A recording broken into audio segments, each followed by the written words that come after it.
create. Kalbi. Kalbi is Korean for flanken beef ribs. Galbi is the actual dish. And first thing, I have about 2 pounds of flanken beef ribs. I have them in water. And I have them here for about 30 minutes because I want the impurities and the actual blood to be out of here. Now what I'm going to do, I'm going to get rid of the water and show you how I'm going to mix all these ingredients. Now I'm going to create the marinade. And it's going to be very simple. I got about 8 teeth of garlic. Going to throw them here. And some onion. Maybe about 1/4 of an onion. And you don't have to do a lot of things because, you know, you're going to put it in the food processor. Another thing I have is I have half of a Asian pear peeled, took the core out, and I also have half of a Fuji apple because I choose the sweetest of apples. I'm going to add both.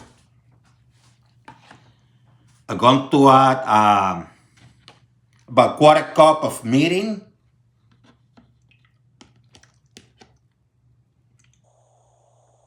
And a 1/4 cup of soy sauce.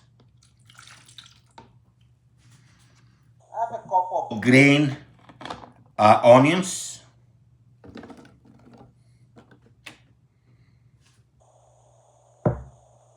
And this is the first step of the process.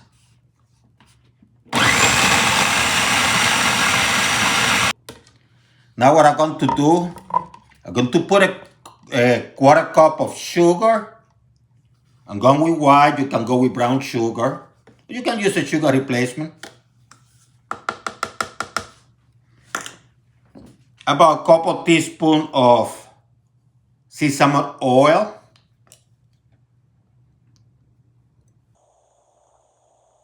Some ground black pepper, just a tiny bit.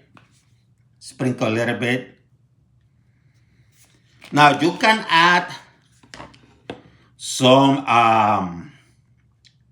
rice syrup, but instead I'm going to put a little bit of honey. Just some honey. Just a little bit. Just a little bit. It's about maybe a teaspoon. And go back and repeat what you did earlier. You got a Ziploc bag. You can use a container too, doesn't matter. I'm going to put the ribs here. Not the water, just the ribs.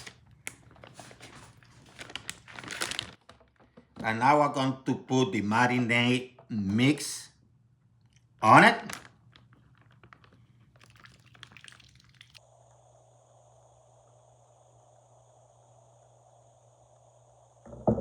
Give it a good shake.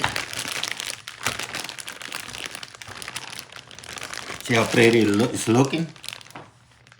And then what I'm going to do, I'm going to close it. Get some of this air out.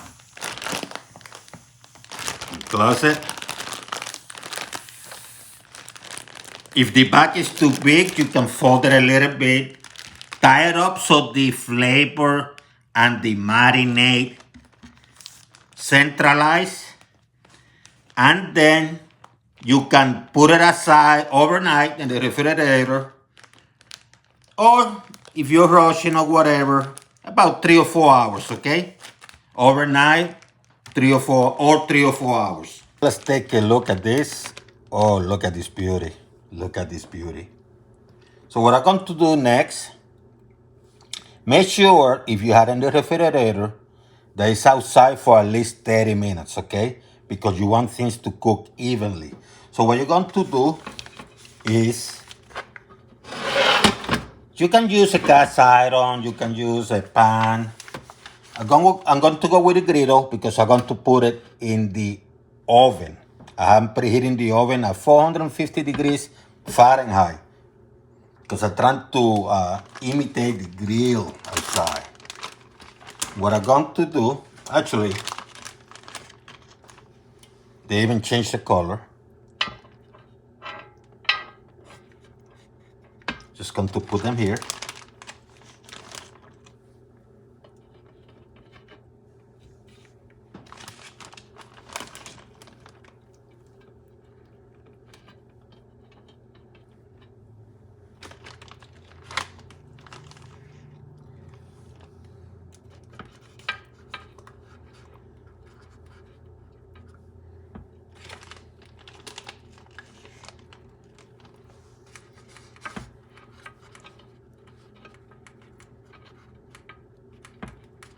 Both ways.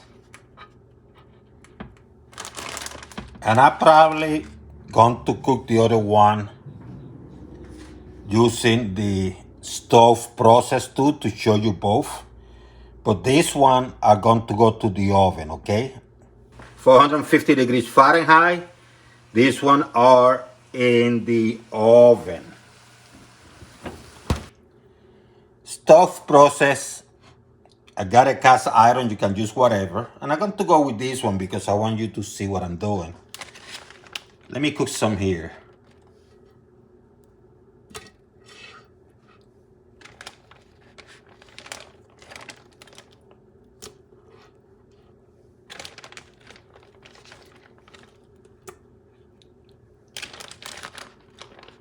I'm going to cook one side for about maybe 3 minutes before I flip them, okay?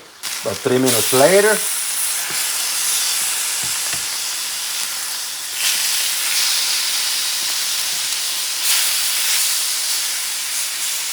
going to flip them.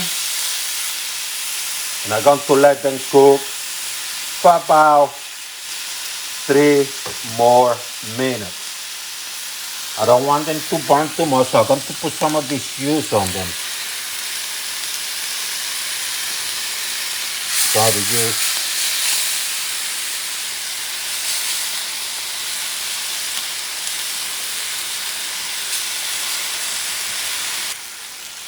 So they look.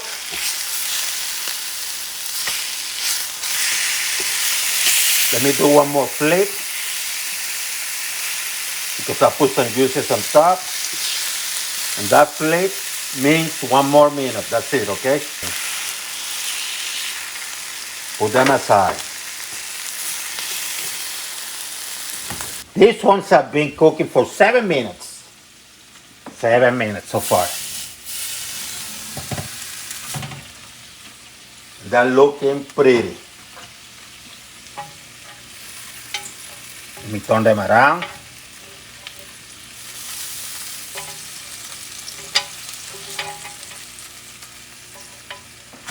Ooh, this is hot.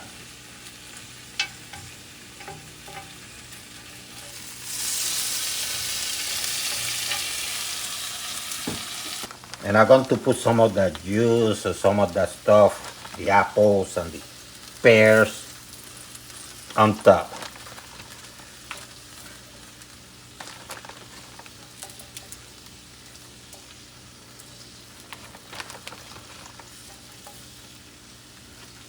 And I'm going to let this baby go. It's another 7 minutes to see what happened, okay? You see now? Oh yeah. So let me flip it one more time like I did with the other ones before. Yep. And I'm going to let it go once I flip them. I say for another couple minutes. Let's make it 3 minutes, okay? Let me get them out.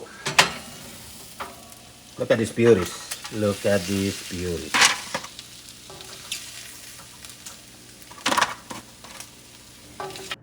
So this one came from the oven. This one came from the stove.